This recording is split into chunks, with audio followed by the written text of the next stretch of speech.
HMS Victory is one of the most celebrated warships in naval history, best known as the flagship of Vice-Admiral Horatio Nelson during the momentous Battle of Trafalgar in 1805, a decisive engagement that ensured British control of the seas during the Napoleonic Wars. Her story, however, begins long before that famous battle.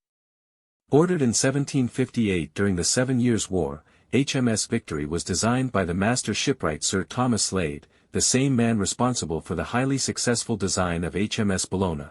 Victory was built at the Royal Dockyard in Chatham and launched on May 7, 1765, though she remained, in reserve, for 13 years, as peace followed the end of the 7 Years' War. At a cost of around £63,000, a vast sum at the time, she was constructed using over 6,000 trees, 90% of which were oak, while the rest included elm, pine, and fir. Measuring 226 feet, 69 meters, in length with a beam of 51 feet, 15.5 meters, and displacing over 3,500 tons, she was a first-rate ship of the line, the most powerful classification of vessel in the Royal Navy, carrying 104 guns distributed across 3 decks, in addition to smaller arms. Victory was commissioned in 1778 under Admiral Augustus Keppel during the American War of Independence and soon saw action at the First Battle of Ushant against the French. In the following years, she took part in the Second Battle of Ushant and later the Battle of Cape Spartel in 1782. She was then the flagship of Admiral Richard Howe during the relief of Gibraltar, a strategic British success that kept open the key naval base. By the late 18th century, Victory had already gained a distinguished service record, but her role continued to evolve. In 1797, she was the flagship of Admiral Sir John Jervis at the Battle of Cape St. Vincent, where the British fleet defeated a much larger Spanish force.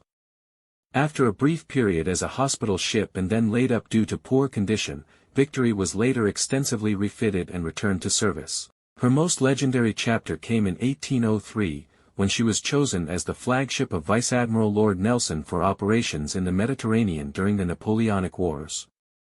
In the lead-up to Trafalgar, Nelson and the British fleet had been blockading the French fleet in Toulon.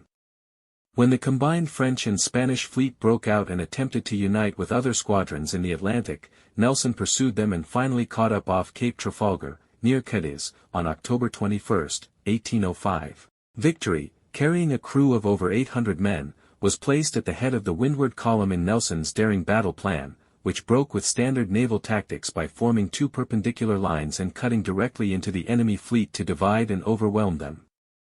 Before the battle began, Nelson signaled the immortal message, "England expects that every man will do his duty," from Victory's mizzenmast using signal flags, a phrase that quickly became a symbol of British resolve and heroism.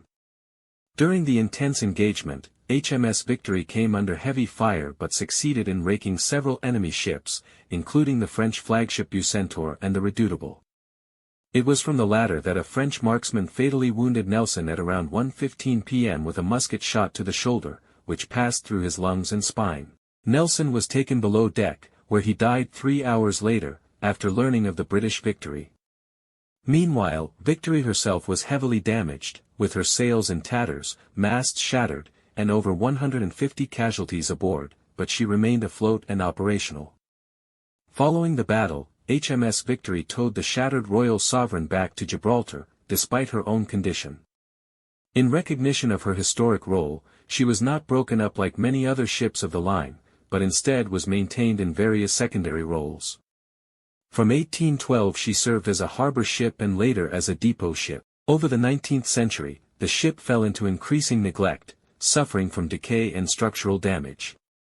It wasn't until the early 20th century that a national effort to preserve her began in earnest, driven in large part by public campaigns and the support of King George V. In 1922, she was moved to Dry Dock No. 2 at Portsmouth Historic Dockyard, where she was carefully restored to her Trafalgar-era appearance. Today, HMS Victory is preserved as both a museum ship and a commissioned Royal Navy vessel, the oldest in the world still in commission. She serves as the flagship of the First Sea Lord, the professional head of the Royal Navy, and stands as a living monument to Britain's naval heritage.